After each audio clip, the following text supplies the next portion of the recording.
दोस्तों आज की वीडियो में मैं आपको सदाबहार के पौधे के फ़ायदे के बारे में बताऊंगी। साथ साथ इसके जो पांचों तत्व होते हैं, यानी इसकी पत्तियां, इसका जड़, इसके फूल, इसके फल, इसके तने को हम किस तरह से पीस के घर में पाउडर बना सकते हैं, उसके क्या क्या फ़ायदे हैं, इसके बेनिफिट्स क्या हैं, ये सारी चीज़ मैं आपको इस वीडियो में शेयर करूंगी। बहुत ही हेल्पफुल वीडियो है दोस्तों, पूरा वीडियो ध्यान से देखिएगा। आपको इससे बहुत सारे कई सारे ऐसे घरेलू उपाय आपको पता चलेंगे जिन बीमारियों के बारे में बहुत सारे पैसे खर्च कर देते हैं, वो आपको बिल्कुल मुफ्त में इसका इलाज आपको मिल जाएगा। क्योंकि ये पौधा जो है आपके घरों के आसपास आसानी से मिल जाता है। इसे गार्डन में भी आप बहुत आसानी से लगा सकते हैं। देखने में बहुत खूबसूरत होता है। सदाबहार इसलिए कहते हैं कि हर मौसम में ये पाया जाता है। इसे सदा सुहागन के नाम से भी जाना जाता है। ये बहुत ही हेल्दी और बहुत ही इम्पॉर्टेंट प्लांट होता है, जिसके बारे में लोग नहीं जानते। लोग वेस्ट समझ के इसको बिल्कुल अवॉइड किए रहते हैं। दोस्तों आप इनके फ़ायदों को सुनेंगे तो दंग रह जाएंगे कि कितने सारे फ़ायदे होते हैं।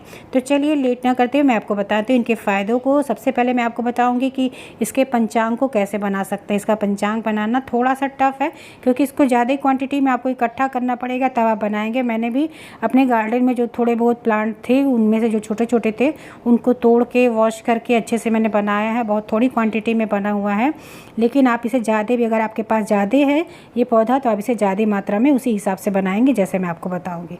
तो चलिए दोस्तों मैं बताती हूँ कि कैसे इसका पंचांग बनेगा, इसका पाउडर कैसे बनेगा, इसके क्या क्या फ़ायदे हैं।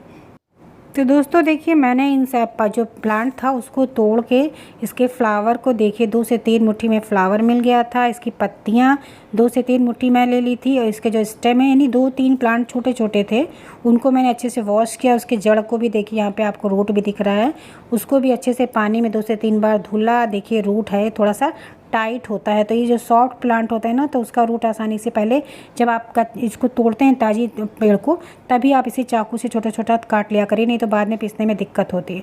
तो देखिए इसको काट के मैं ऐसे ही ड्राई इसको अच्छे से सुखवा ली हूँ। थोड़ा सा इसको मैं तो 1 दिन के लिए धूप में भी रखे थे, उसके बाद इसको छाँव में ही कमरे में रख के 3 से 4 दिन में अच्छे से ड्राई हो गया। देखिए ऐसे ही किचन में पड़ा हुआ था, और इसको ढक के मैंने रख दिया था एक कपड़े के ऊपर, तो देखिए अच्छे से ड्राई हो गया है। तो ऐसे ही जब ड्राई हो जाए, बिल्कुल क्रिस्पी हो जाए, तब आप इसको पीसेंगे तो इसका फाइन सा पाउडर बनके तैयार हो जाएगा। नहीं तो ये पीसने में थोड़ी दिक्कत होती है। अगर ये थोड़ा सा भी सॉफ्ट रहेगा, इसके रूट वगैरह जो होते हैं ये हार्ड होते हैं, तो अगर ये अच्छे से नहीं सूखा रहेगा तो पीसेगा नहीं। और छोटे वाले जार में जिसमें फाइन से चटनी वगैरह हम बनाते हैं, तो उसमें आप पीसिए, या फिर जो आपका तेज़ शार्प वाला जार हो उसमें आप इसको डाल के पीसिए। और पत्तियाँ जो हैं, फूल जो हैं, वो तो आसानी से पीस जाते हैं, लेकिन इसका जो रूट होता है ये थोड़ा सा टाइट होता है। तो इसको जब आप प्लांट को तोड़िए तभी इसको खूब छोटा छोटा सा फाइन सा काट लीजिए, तो पीसने में आपको दिक्कत नहीं होगा। मैंने पीसा है ना, तो इसको आप उसी एक्सपीरियंस को मैं आपको बता रही हूँ कि किस तरह से क्या प्रॉब्लम आ सकती है। इन चीज़ों को आप ध्यान में रखिए। तो चलिए मैं बताती हूँ कि इसका हम पाउडर कैसे बनाएंगे, इस पाउडर को हम किन किन चीज़ों में कैसे कैसे यूज़ कर सकते हैं। तो आप इसको ज़रूर देखिएगा, इसके बिल्कुल मत करिए, इससे इसके फ़ायदे भी आपको पता चल जाएँ और क्या क्या इससे हम यूज़ कर सकते हैं, किस तरह से यूज़ कर सकते हैं। तो देखिए दोस्तों, सबसे पहले देखिए जो छोटा वाला जार था मैंने इसमें डाल दिया है और ये पिस गया। अब देखिए ये जो अच्छे से ड्राई होने के बावजूद आप देख रहे हैं इसमें बहुत मोटे मोटे से पार्ट है। तो आप क्या करिए, अगर ज़्यादा मात्रा बनाए ना, इसे छन्नी से छान लीजिए। जो फाइन सा पाउडर है उसको आप अपने पास रखिए, और जो मोटा वाला पार्ट बचे उसे फेंकिएगा मत। उसे आप जब चाय बनाएंगे, बताएंगे इसका चाय कैसे बनता है, तो उसमें आप चाय में यूज़ कर लीजिए मोटा वाला पाउडर। जो पतला वाला पार्ट है उसको आप खाने में यूज़ करिएगा, जैसे मैं आपको आगे वीडियो में बताऊँगी। तो अभी मैंने इसको छाना नहीं है। चलिए मैं आपको बताती हूँ इसके फ़ायदे के बारे में। तो देखिए यहाँ पे 2 से 3 छोटे छोटे प्लांट था, तो आप देख रहे हैं 4-5 चम्मच के करीब यहाँ पे, बड़े चम्मच से अगर आप नापेंगे, जो खाने वाले स्पून वाला जो डेली यूज़ में चम्मच आता है, उससे 4-5 चम्मच के करीब हमारा पाउडर बनके तैयार हुआ है। तो दोस्तों अगर सबसे पहले तो ये रामबाण दवा डायबिटीज़ के लिए, जो शुगर के पेशेंट होते हैं उनके लिए बहुत ही फ़ायदेमंद होता है। अगर आप डायबिटिक है तो आप क्या करिए, आप इसे चाय के फॉर्म में बना सकते हैं। दोनों तरीका मैं आपको बताऊंगी।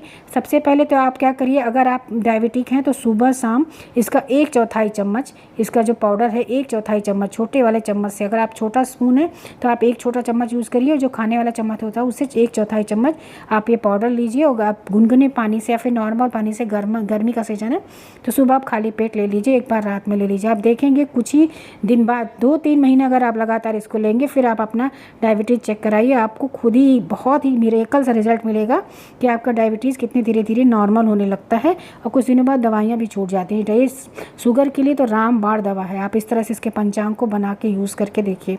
इसके अलावा ये जो पाउडर होता है आपकी इम्यूनिटी पावर को भी बढ़ाता है, यानी आपके रोग प्रतिरोधक क्षमता को भी बढ़ाता है। तो 1/4 चम्मच आप सुबह शाम इसको खाएंगे तो आपकी इम्यूनिटी भी ये बढ़ जाती है। और दूसरी चीज़ है, ये आपके डाइजेशन को भी सही करता है। आपके जो इंसुलिन का लेवल होता है, क्योंकि ये डायबिटीज़ के लिए फ़ायदेमंद होता है, तो उसको बूस्ट करता है।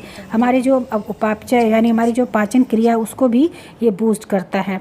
तो देखिए दोस्तों, अगर आप ऐसे पाउडर नहीं बना के खा सकते तो आप ये जो इसकी पत्तियाँ होती हैं, ताज़ी पत्तियाँ 3 से 4 पत्तियाँ और 3 से 4 फ्लावर सुबह के टाइम में बासी मुँह अगर आप चबाते हैं तो डायबिटीज़ के लिए बहुत ही ज़्यादा फ़ायदेमंद है।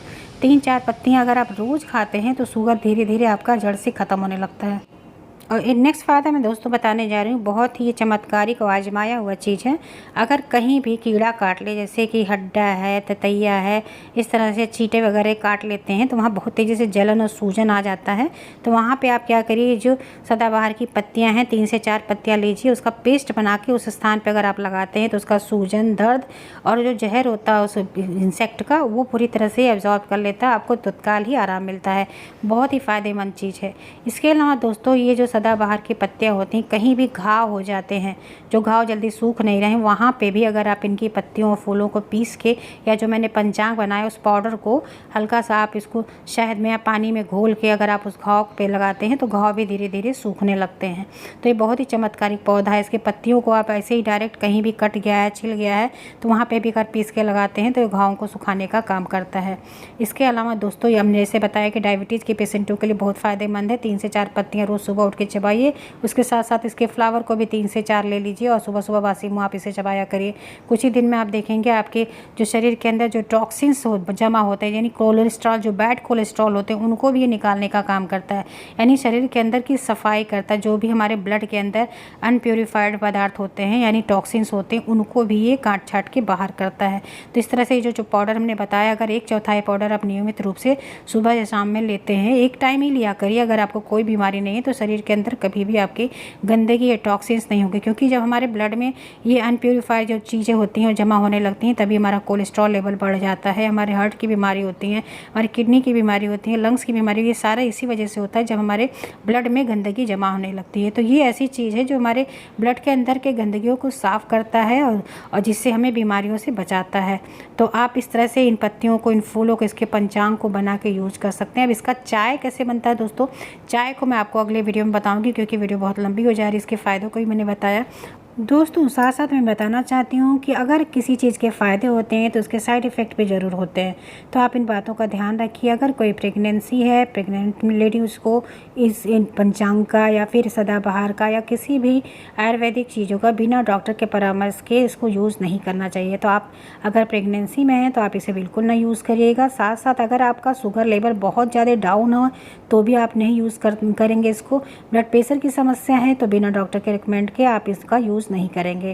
तो इन चीज़ों का ध्यान दीजिए दोस्तों। वीडियो पसंद आए तो प्लीज़ लाइक करिए, दोस्तों के साथ शेयर करिए। चैनल पर नए हैं तो सब्सक्राइब करें। मिलते हैं नेक्स्ट वीडियो में, तब तक के लिए बहुत बहुत धन्यवाद। Thank you, bye bye, take care.